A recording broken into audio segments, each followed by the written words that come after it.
My next guest has served as CEO for multiple companies and has helped close to 1,000 companies land on the correct pricing. In this episode, we break down 4 key steps on how you can get pricing right. Please welcome Per Sjofors. Per, welcome to the show. Sean, it's a pleasure. I'm looking forward to this, and I hope we can give some good advice to the audience today. I think we're going to talk a lot about pricing today, but before we get into that, could you tell us something about yourself that most people don't know? Yeah, in terms of that, I have the unfortunate background of having a grandfather that was a axe murderer. And who did he murder? His father, right? And they were both priests. Oh my. Was this something that we talking about? I think of Jack the Ripper and well-known names, or is this something a little more not talked about as much? No, this is not talked about so much, of course, but and it took me. I didn't get to know this until I was like 50 years old or so. Oh my gosh! It was the hidden secrets in the family. But wow. It's not many people have that background. I will say this: that's a first on this podcast for unique. How about that? How about that? All right. It has not affected us any other way. So right. Well, we could dive into that in another podcast, but the theme of this podcast is on business, especially pricing. So before we get into what you're working on today and really the psychology of pricing and all the details around it, why don't you take a few minutes and tell us about your career background? Sure. I have, I have an engineering background and an MBA, and I started my first company in Zurich, in Switzerland, and we developed, a distribution channel across Europe. I then moved to the UK and ran a company out of London for a while before I came here to the Los Angeles area, where I headed up a division of a fairly large public tech company. And after that, I've had another 4 CEO jobs. So I've consistently been in that position and driving and building businesses. And many of these that I mentioned have, gone from zero, very close to zero, to 8 or 9 figures in a couple of years. Right. Wow. And in these companies, we did experiments with pricing only because I was sort of interested in the topic. Some of those experiments worked really very well, like next quarter revenues are up 25%. Others were complete duds. And again, what I learned in business school about pricing was so academic and theoretical that it didn't help us to understand why some experiments worked and some didn't. So when it was time for me to set out on my own, I decided to develop a process to make every pricing experiment a success. And that's the process we still use. Obviously, it's a bit more refined than when we started, but it's all about understanding willingness to pay in a marketplace, and especially understand how certain customer personas may support more profitable prices than others. How the product or service fit into the market affects how you can set prices. How your marketing affects how you can set prices. How your sales methods and channels affects how you can set prices. And of course, how you can set the actual price level in such a way that friction is minimized and sales volume and profits are maximized. Got it. Now, to give the audience some context here, you've led some large corporations or been in leadership positions, but you also served about 1,000. I was reading about you offline, about 1,000 different companies or customers with pricing strategies. Is that correct? Yeah, we're not at 1,000 yet. We're at the high hundreds, right? Okay. we're getting close. And in many cases, I mean, that translates to 3,000-4,000 different products or services. And the sort of average benefit somebody gets from using the service of pricing based on willingness to pay is a doubling of sales growth and 25 to 40% higher margins.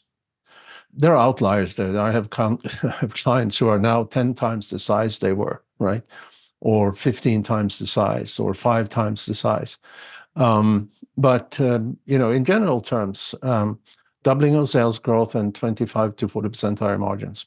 Now, with your experience, is it primarily focused on B2B or B2C, or is it kind of a blend of both? It's a little bit more B2B than B2C, and it's a little bit more services than products. But the process works for anything, right? Because, successful businesses are process driven. And it's much of it is to, much of what companies do internally is to make sure that that process is followed and that it's refined and so forth. And pricing, though, is one of the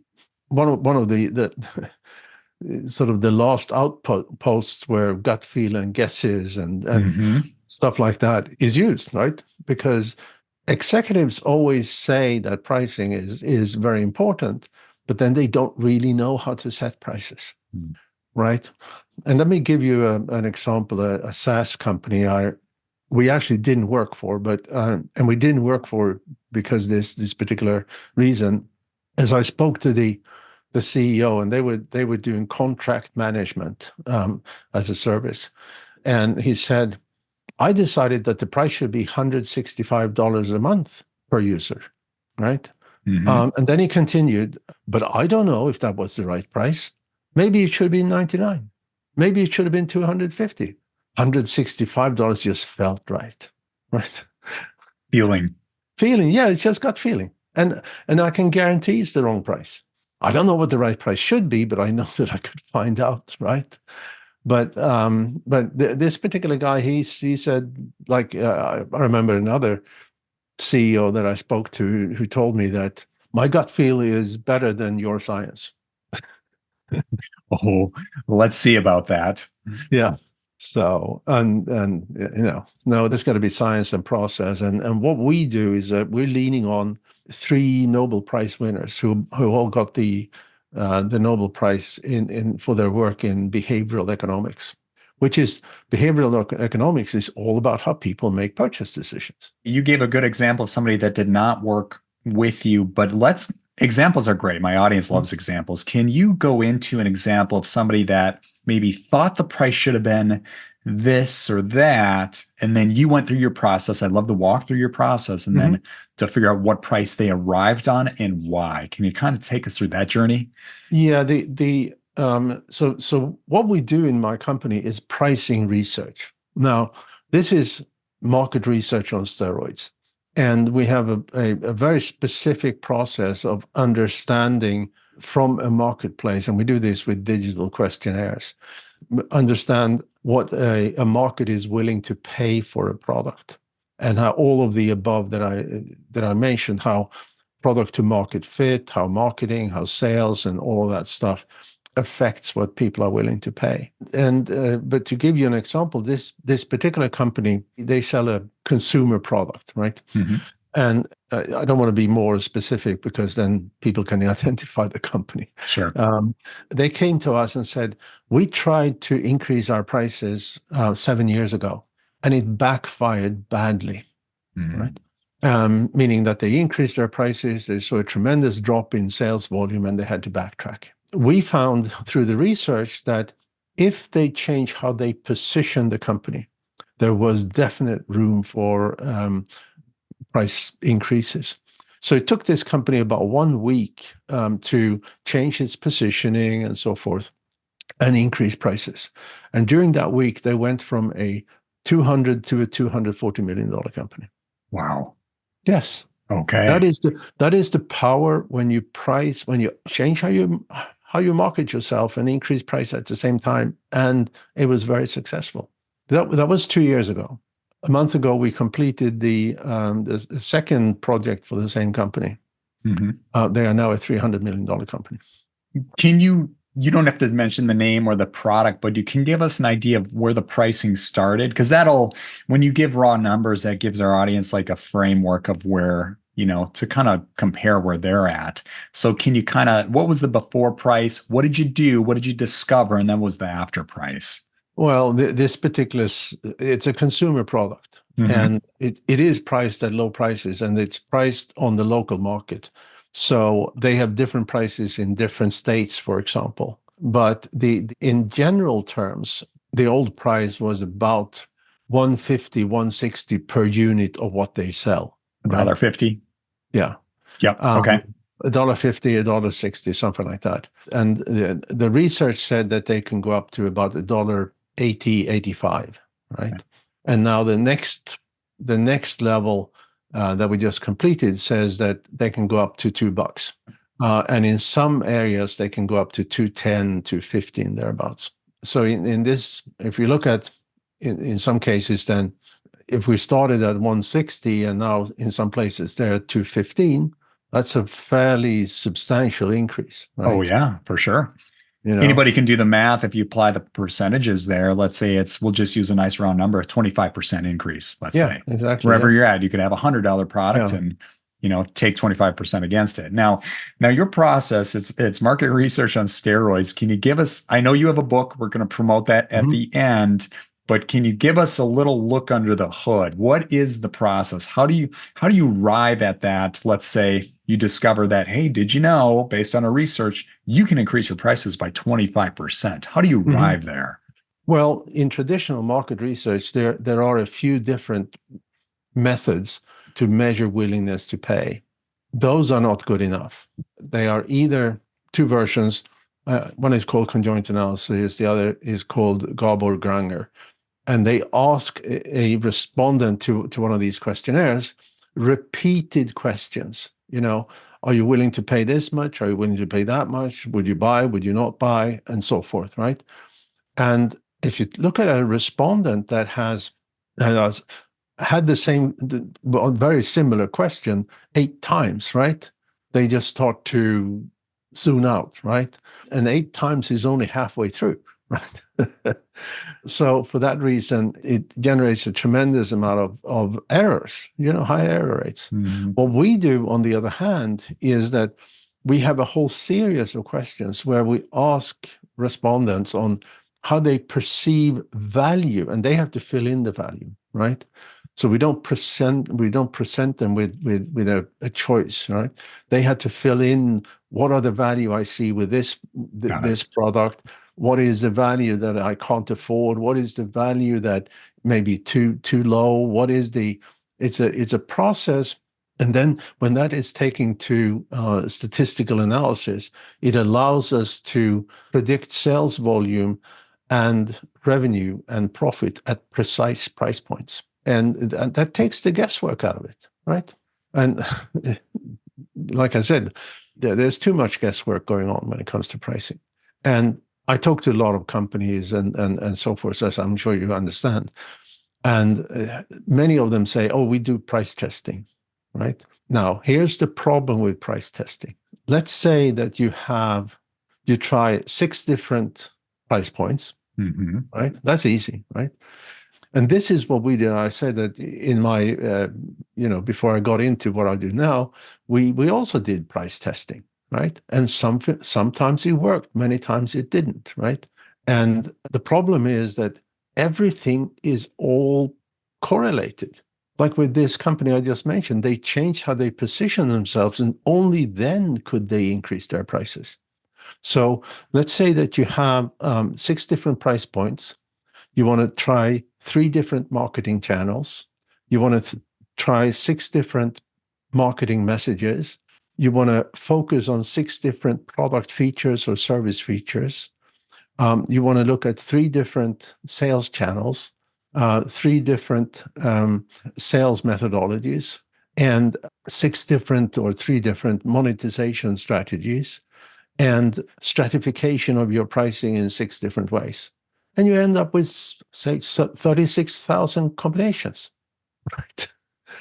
Right. That's not possible to do for a company. Right. But the kind of research we do gives you all those answers, right? Right. And So, and so in 6 weeks, you get all these answers. so in about 6 weeks, I was going to ask you about a timeline there to Mhm. arrive on the price point.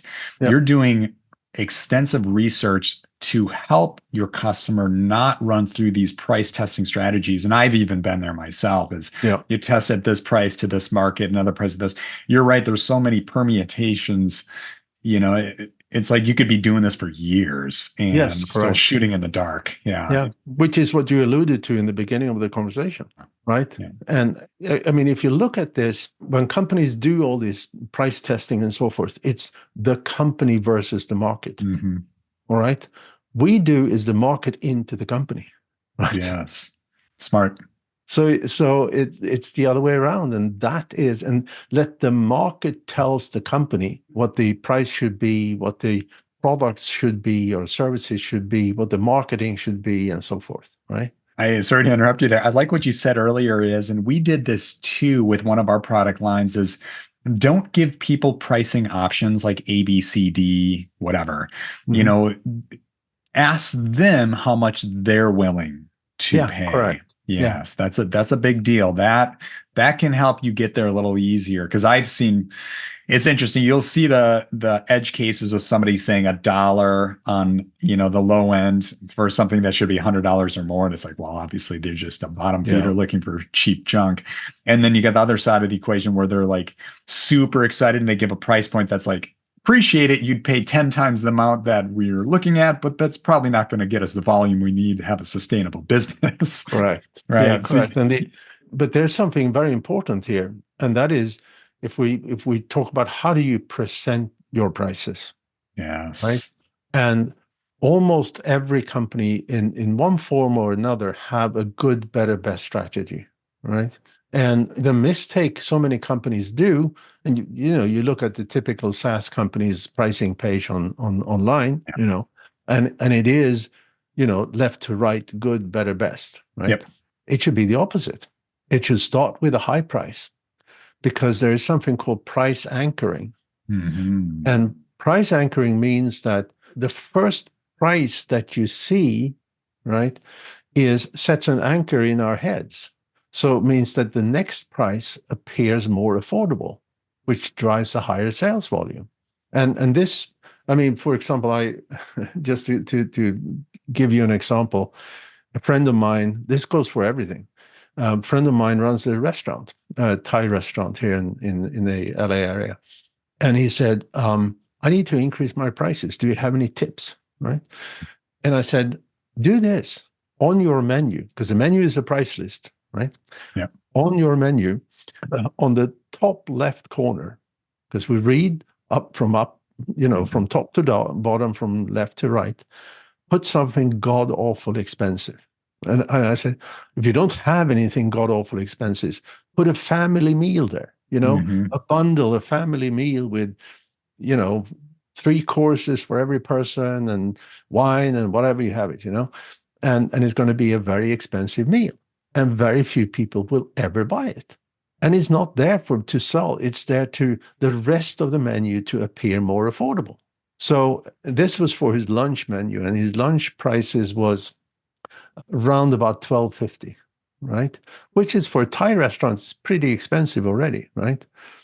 And what he did was that he put some obscure fish there at the top left corner, right? Mm-hmm. Not the pomfret that most Thai places have, but some other fish. But he increased his menu prices from $12.50 to $14.95, right? And when I followed up with John, he said, I increase our prices and our sales are up with 20%. Wow.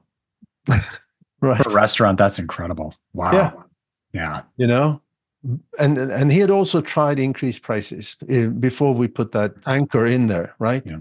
And it didn't work. People were complaining, and he saw loss in sales volume and stuff like that. So just a simple thing, right? I've heard this talked about a little bit. You probably read the books from Dan Ariely. Yes. Yes, he talks about that a little bit too, about put your anchor first. And there have been tests. He gives a few good case studies. You probably have plenty, but this is an example of this restaurant. Is like, put that high price first. That's your anchor, and then the prices drop off a little bit, and that's where the conversion happens. Look at the pricing of MailChimp. Yes, right? Yes. They start with a bundle that is $299 a month. The next step down is 1495. Yeah, there you go. That's a good SaaS example right there. That's right. Nice. Yeah. Although I'll tell you this, the best example of price anchoring I've seen is when Apple came out with a watch, and they had the regular watch at $349, but Mhm. then they also had a $17,000 version. And every journalist who covered this talked about the audacity for Apple to sell the same electronics either at 349 or at 17,000, where the difference was that the more expensive version had a case made of pure gold, right? I don't think they sold many of those. But where you're going is the PR play. Yeah, exactly. Yes. And all of these people that were potential buyers of the watch saw these 17,000, 349, and that 349 became more and more and more affordable, right? Yeah, I actually see multiple benefits. Uh, it makes it more affordable, number one, and two, the PR play to that audacious, right? Like you could have gone to like, 700, but nobody's going to talk about that. No, that's right. Right, right. But you drive that other anchor up to 70, you said 17,000? Not 1700? 17,000, yeah. 17,000. Yeah, that's going to catch attention and that's going to spread like wildfire. Yeah. That's smart. Audience, I break the fourth wall and I'll talk to the audience. I'm going to do a recap of some of these hot tips. That right there, use that. Yeah. That's good. That's good. So, and it used to be, if you remember, it used to be that McDonald's had a big sign under Hmm. the golden M saying that something like 90 billion sold, Yeah. right? Same reason, right? Yes. You go into Yes. there and you have a 90 billion, big number, right? And here's my Big Mac at whatever, $2 that it was at the time, right? So, Let's take a quick commercial break.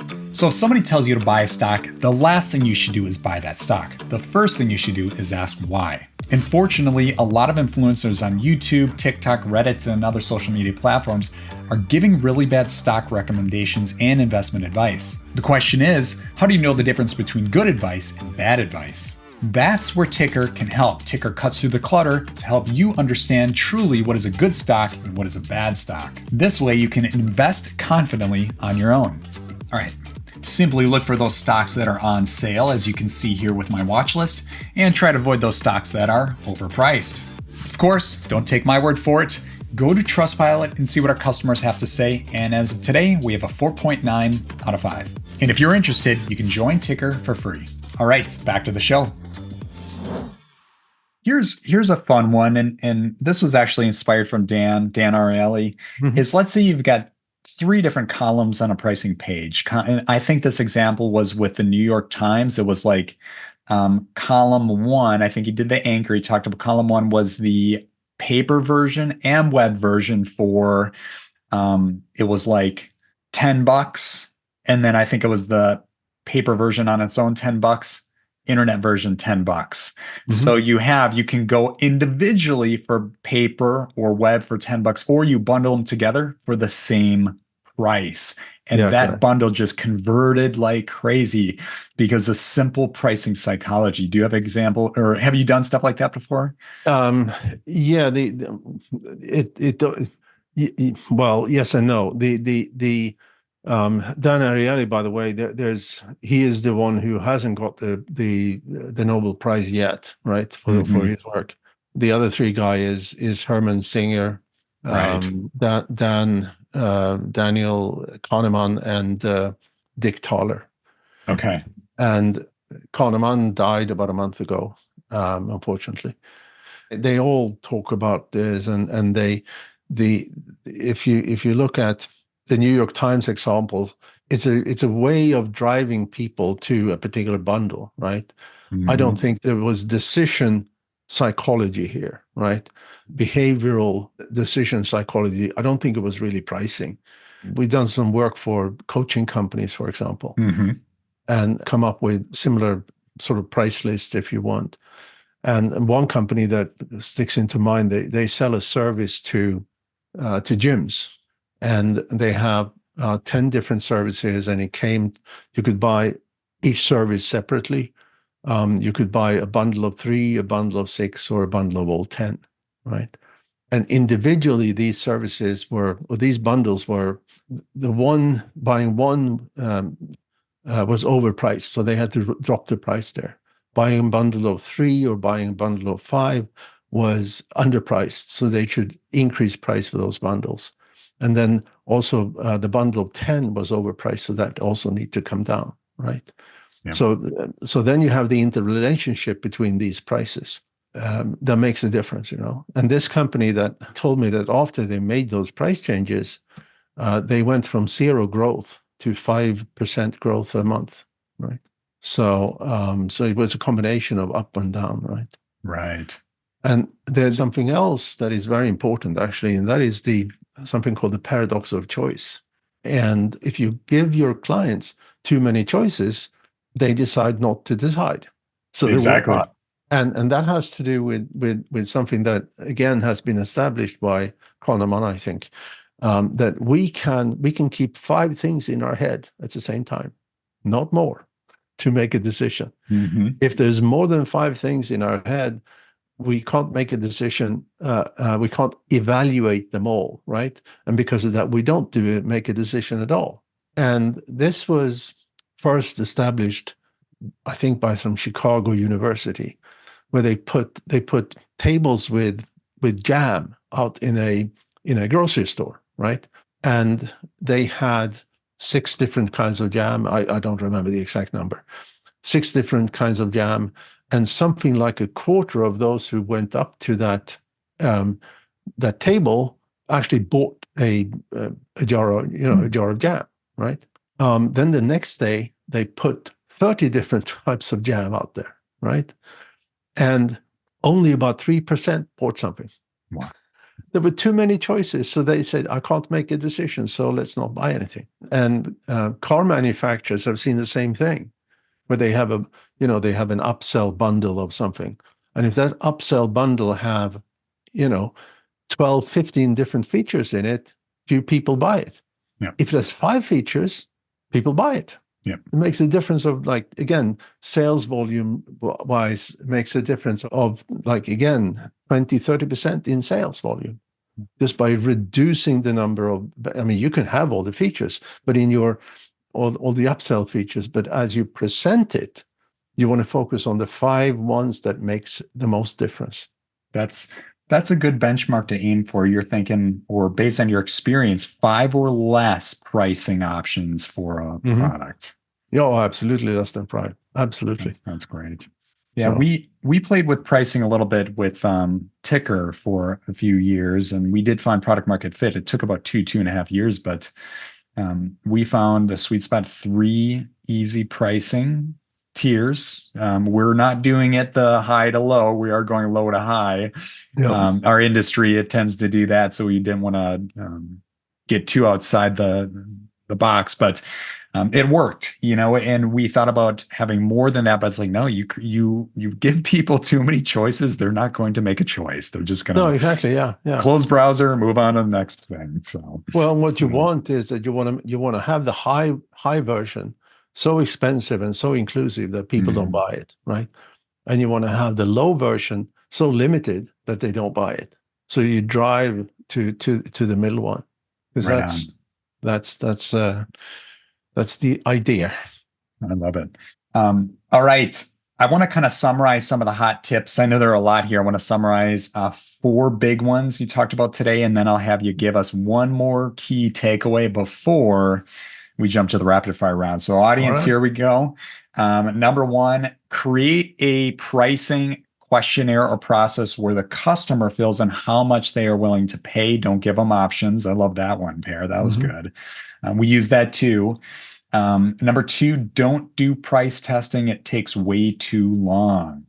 Well, you just found out, eh? You were doing for 2.5 years, you said.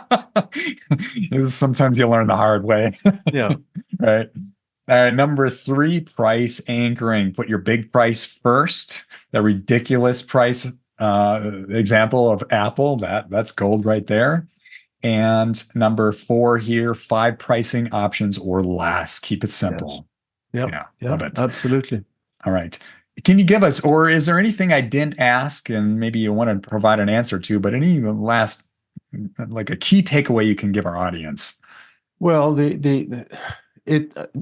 the most important thing really is to understand that pricing does not live in a vacuum, and it goes to the testing piece and all of that. And you have to have your product to market fit correct. You have to have your marketing fit correctly. You have to have your sales methodology and so forth correct.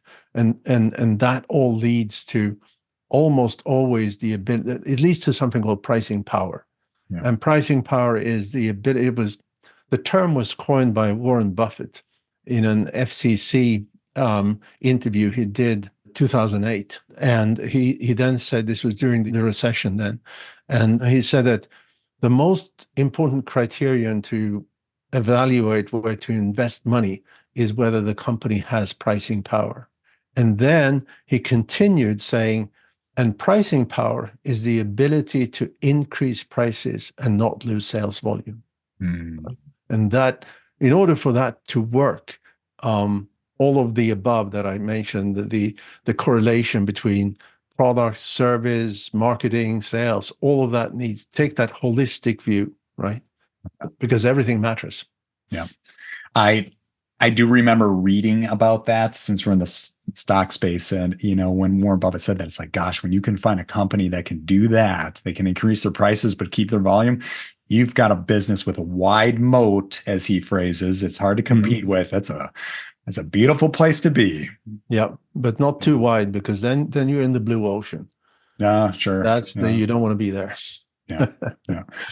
So, All right. You provided a lot of great tips. We're going to have you promote your book at the end, but let's get to the rapid fire round. This is the part of the episode where we get to find out who Per really is. If you can, try to answer each question in about 15 seconds or less. Sure. You ready? Yep. Right. What is your favorite podcast? Well, unfortunately, I read. I don't really listen to podcasts. Okay. And I don't. I mean, I have my company at home, so I don't commute. There's no time to Sure. listen to podcast. No worries. Let's jump to question 2, which is, what is a recent book you read and would recommend? Well, this is a book that is called "The Man Who Broke Capitalism," and it's a very, very in-depth understanding of how Jack Welch took the most admired and largest company in the world, GE, and completely destroyed it, right? And it's very interesting in that we are now seeing the same thing play out at Boeing. Yes. Okay. Yeah. They're on the 5th CEO that was trained by Jack Welch. I'm adding this book to the top of my watch list. Yeah. The Man Who Broke Capitalism. It's by David Gellis. Love it. Or Gellis. Yeah. Yeah. All right. Next question here is a fun one. What is your favorite movie? I would think it's the Back to the Future trilogy. I love that. Yes. Love it. Yeah. All right. What is the worst advice you ever received? Stick your head down and don't stick out. Pretty obvious there. Don't listen to that. Flip that equation. What's the best advice you ever received? No fear. Have no fear. Have your fear. No, even if you're scared shitless, you can do it. I don't know if you watched the recent Dune movies, but "Fear is the Mind Killer" is it's from the books written in the 60s. But anyway, yeah. As a nerd moment for myself, I'll stop talking. All right. Last question here is the Back to the Future time machine question. If you could go back in time to give your younger self advice, what age would you visit and what would you say? I would. So I started my first company, or I got my first CEO job, I say, when I was 30 years old. And I should have started that at least 5 years earlier, right? So I go back to, the best advice. I would have really been pushed to have that advice. Do it sooner than later, right? And the sooner you start, the sooner you can finish, and the sooner you start, the quicker you can grow. So a lot of people have said the same thing, is they wish they would have done it sooner, whether it's starting a business or investing in this or creating that, so on and so forth. So yeah, Totally agree. Great advice. Yep. All right. If somebody's interested in reaching out to you, where can they go? And then tell us about your book a little bit. Well, the book, this is actually the subtitle is more important than the actual title. And the subtitle is A Holistic Approach to Pricing Power. And in that I detail all the stuff that a company can and should use to gain that pricing power and to leverage that pricing power. And I think there's something that is very important to consider here, and that is that any company is in business because they deliver something of value to their clients, right? If they don't, eventually they disappear, right? And if you can price for profit, which is what I'm talking about, you get more resource for more product development. You get more resource for service definitions, more resource to market to go to market, more resource to deliver more value to more clients, right? Even hiring better people that are typically more expensive. And you get the ability to serve more customers with better products, better services, and so forth. And that all comes from the profits, right? And as a side result of all of this is an increase in shareholder value. But going back to my book recommendation here, it is not the kind of shareholder value that is done by artificially cut corners for the next quarter, right? You have to have a long-term view. And going back to GE and the book, the only thing that remains of GE is the aircraft engine manufacturing. Everything else is gone, right? Yeah. There are people who bought, for example, people bought their white goods manufacturer, including the GE name, but it's not GE anymore. I love the example there, and I'm adding the book to my watch list. For the audience here, I'll keep it really easy for you. So the book that is written by David Gales is The Man Who Broke Capitalism: How Jack Welch Gutted the Heartland and Crushed the Soul of Corporate America. Wow, powerful title. So that's one book to add to your shopping carts. I mentioned watch list earlier. Sorry about that. Yep. Shopping carts. And then Per's book is The Price Whisperer, a holistic approach to pricing power. I think two really good options. Entrepreneurs out there, pricing is so critical. If you do not get it right, you're spinning your wheels for years. You got to get it right, and let's shorten that timeline to land on the right pricing. So, Per, really appreciate your time here. Thank you. Well, Sean, this has been a pleasure. I trust that there will be some nuggets of information here for the audience, and I want to also thank you so much for your time. Absolutely. Well, let's stay in touch.